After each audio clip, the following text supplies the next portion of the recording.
Research analyst, जहाँ पे अब हमने डिसाइड कर लिया अब हम इक्विटी रिसर्च एनालिस्ट बनेंगे तो बनेंगे। Hello hi guys, welcome back again to my channel.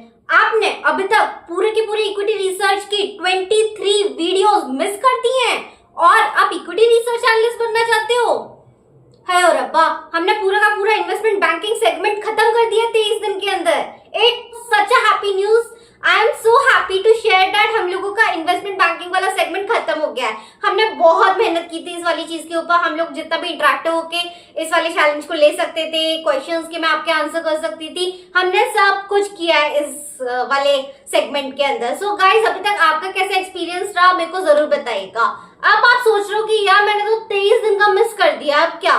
तो चलो गाइस, मैं एक छोटा सा रिकैप दे देती हूँ कि अभी तक हमने इन्वेस्टमेंट बैंकिंग के अंदर क्या क्या पढ़ा है। ठीक है, तो गाइस सबसे पहला क्वेश्चन हमारा यही आया था इन्वेस्टमेंट बैंक सुनते ही कि हमारी इन्वेस्टमेंट बैंक की जरूरत क्या होती है। इन्वेस्टमेंट बैंक सिंपल है यार, हम लोगों की जो भी कंपनीज होती हैं या फिर हमारी गवर्नमेंट होती है, इन लोगों का काम स्पेसिफाइड है। इनका काम पैसा रेज करना या फिर मेरे पास जो पैसे हैं उनको इन्वेस्ट करना नहीं होता है। उनका काम होता है अपना कोर काम करना, और ये सारी चीजें करने के लिए हमें कोई ना कोई तो चाहिए। अब इसीलिए हम लोगों की नीड आई थी हम लोगों की इन्वेस्टमेंट बैंक की, जहां पे हम लोगों के लिए पैसे रेज करने में कोई तो हो जो हमें हेल्प करे। तो इन्वेस्टमेंट बैंक हम लोगों की ये वाला काम करती है।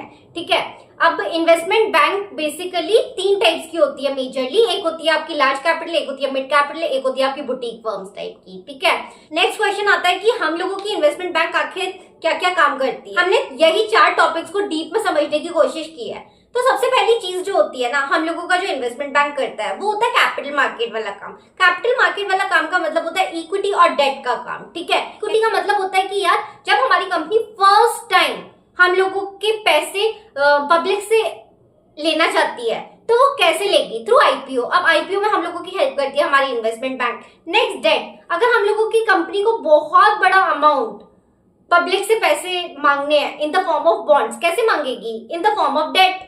ठीक है, डेट के अंदर एक ही टॉपिक है जो हमने छोड़ दिया, डेट इज सेक्रेटाइजेशन। अगर आप में से एटलीस्ट 5 मेंबर्स भी कमेंट करते हैं सेक्रेटाइजेशन, मैं सेक्रेटाइजेशन के ऊपर वो वाली वीडियो बना दूंगी।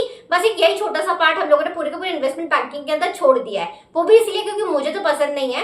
लेकिन अगर आप लोग चाहते हो कि मैं इस चीज के ऊपर वीडियो बनाऊं तो आप प्लीज कमेंट डाउन कर दीजिएगा, मैं पक्का बना दूंगी। ठीक है गाइस, इसके बाद आता है आपका मर्जर्स, एक्विजिशंस और रीस्ट्रक्चरिंग। ये वाला काम करती है हमारी इन्वेस्टमेंट बैंक। मर्जर और एक्विजिशन सिंपल होता है। मर्जर मतलब 2 कंपनीज आके मिलके एक नई फर्म, न्यू एंटिटी बनती है, और फिर वो लोग मेक श्योर करते हैं कि अब से वो लोगों की सारे रिसोर्सेज सब कुछ बेनिफिशियल रहेंगे, एफिशिएंसी इंक्रीज होगी और पूरा का पूरा इनका अग्रीमेंट रहेगा और ये लोग एक नई एंटिटी मिलके बनाएंगे मर्जर्स के अंदर। एक्विजिशंस के अंदर ऑलरेडी वो वाली कंपनी रहेगी, मैं उसे एक्वायर कर लूंगी, वो अपने ही नेम के साथ आगे बढ़ती रहेगी।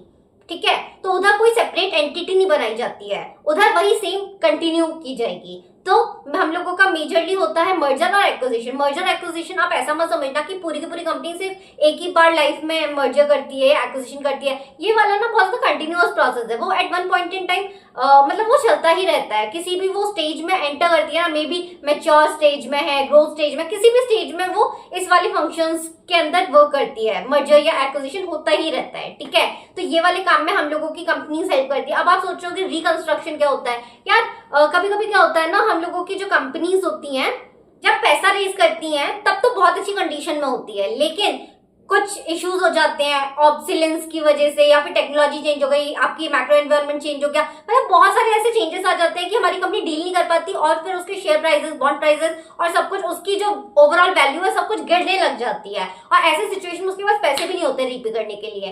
तो ऐसे सिचुएशन में क्या किया जाए? तो हमारी बैंक जो होती है इन्वेस्टमेंट बैंक, वो रिस्ट्रक्चरिंग का थोड़ा थोड़ा उनको फॉर्मेट बताएगी, और अगर चीजें वर्कआउट हो गई तो बहुत ही अच्छी बात है, नहीं हो पाती है तो फिर वो बैंक्रप्सी के लिए फाइल करने के लिए जो भी नेक्स्ट प्रोसीजर्स होते हैं उनको गाइड करती है और फिर उनकी हेल्प करती है बैंक्रप्सी वाला प्रोसीजर करने के लिए। ठीक है गाइस, तो हम लोगों का रिस्ट्रक्चरिंग वे में भी हमारा इन्वेस्टमेंट बैंक काम करता है। नेक्स्ट, थर्ड होता है आपका trading and brokerage. Trading and brokerage का मतलब सीधा सीधा ये होता है कि आप एज अ प्रोप्राइटर वर्क करोगे या फिर आप एज अ ब्रोकर वर्क करोगे। अब एज अगर आप प्रोप्राइटर वर्क कर रहे हो गाइस, तो आप अपनी ही खुद की इक्विटी रिसर्च एनालिस्ट की टीम होगी, सब कुछ आपका रहेगा, आपके ही ट्रेडिंग डेस्क रहेंगे, और फिर आप जो भी आपकी मिस प्राइसिंग है उन सब के थ्रू आप पैसा कमाने की कोशिश करेंगे। ठीक है, और यही सेम चीज अगर आप ब्रोकरेज के अंदर आपको जैसे जैसे आपका क्लाइंट बोल रहा है आप सेम टू सेम वैसे ही चीजें कर रहे हो, तो वो आपका अंडर ब्रोकरेज हो गया। ठीक है, मैंने इसी चीज के अंदर आपको दो अकाउंट्स के बारे में भी बताया था गाइस।